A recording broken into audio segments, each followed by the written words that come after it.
Hey everybody, thanks for coming to the channel here and talking with me today.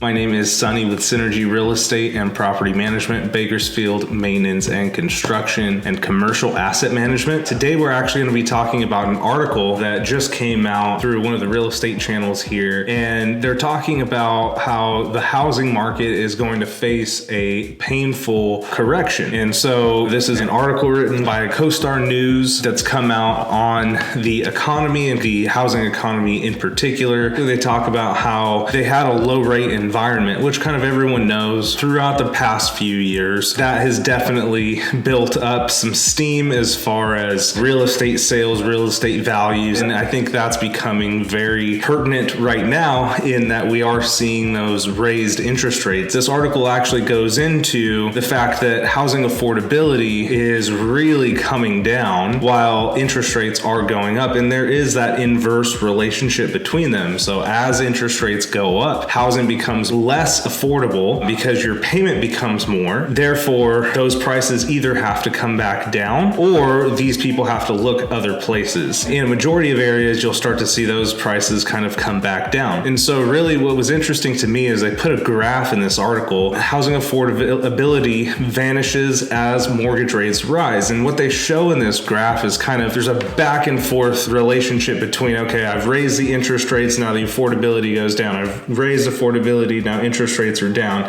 And so really what we're looking at now is there really seems to be a parity where a certain point we can hit where affordability stays kind of as high as it can be while interest rates stay as low as they can. If you look at this graph, it kind of looks like around that 5 to 6% mark is really where we want to be with interest rates. So long term, 5 to 6% looks like that will keep our affordability at about as high as we can afford to have it, while the interest rates will be as low as we can afford to have it to keep that kind of stable market. If you look at it that way, then we have people now talking about back in the day, people were happy to get an 8 or 9% mortgage, and I think that's not too far off here, but I don't think that that is going to be sustainable either. And if we do go that direction, those prices will continue to crater because people will be less likely to afford something. And so, for example, if you were to get a $400,000 mortgage a year ago when the rates were in the threes versus a $300,000 mortgage today, now you're talking about basically the same payment. Either you're going to have to come up with another $100,000 to pay for this house, or you're going to have to look somewhere else, or the price is going to have to come down. Really, most people are just going to want the prices to come back down. Now, as this is all happening in the background, people can afford things by their wages. If their wages go up, that is generally a good thing because that gives them more disposable income, which allows them to purchase more, which will offset kind of the increased interest rates that you have. However, if you have increased income, but you also have increased expenses, i.e. inflation, those two things will negate each other. On top of that, if you have rising interest rates, then you will see a real slowdown in that market as well. Not only are people, yes, they are making more, but they're spending more to live the same lifestyle, which gives them less disposable income, which means they're going to have less money to go and buy a property or put things on savings. That then will in turn slow down the housing market, which then in turn brings down prices. If you really look at your wages, so you look at, okay, well, people's wages are going up as far as dollar per hour. However, inflation is also going up, and so those costs are actually, yes, you may be making more on paper, but you're actually spending more. So net, it would have been better to go to a lower wage, lower inflation environment. The disparity between what you make and what you have to pay to live is a little bit larger than what it is today, if not upside down. That's kind of the biggest thing for us. Now, home prices have started falling, and even rents we've seen have started falling. This has kind of taken place in the past few months, and really I think we're going to start seeing it over the next few months as well, as long as they keep on going with these interest rate hikes. Now, if you keep raising the interest rates, 8% mortgage isn't far off at this point. point, a really interesting conversation would be, okay, well, hard money, which you used to get generally between 8 and 10%, is now going to be just regular money. And so do these hard money lenders become actual lenders at this point? And that's just kind of a whole other topic we can get into in a different video if that is of interest to somebody. But basically, then you start to look at, okay, well, developers. So developers want to build single family homes. And so we have huge amounts of starts. And then all of a sudden you start to see that, okay, well, things are kind of teeter-tottering. And now you see, okay, well, there's a little bit less happening on those starts. In this article, they talk about really what they're interested in is what is going to be happening to these home prices, and their theory of places that saw the hugest incline. So for example, the Sun Belt, those places now will start to see the biggest declines as well as interest rates start to go up even more, as prices start to come down even more. I think